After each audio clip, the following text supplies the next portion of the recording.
কি জঙ্গলের মধ্যে মাটির একটা ঘর, মানে পরিবেশটা কি লাগতেছে, তার মধ্যে মানুষ নাই মনে হয়।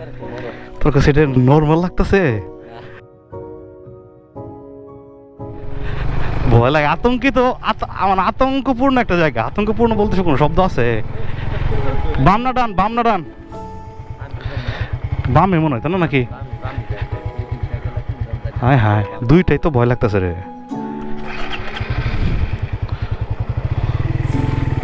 জানি না সানোয়ার কই নিয়ে যাচ্ছিস আজকে? কই রাস্তা কই? আল্লাহ জানে কি আছে বাকে। কি একটা জঙ্গল আইসে আমরা ভয়ে আটকে গেছি। তাই তো ঠিক আছে, বাড়ি ঘরের কাছে চলে আসছি, ভয় নাই।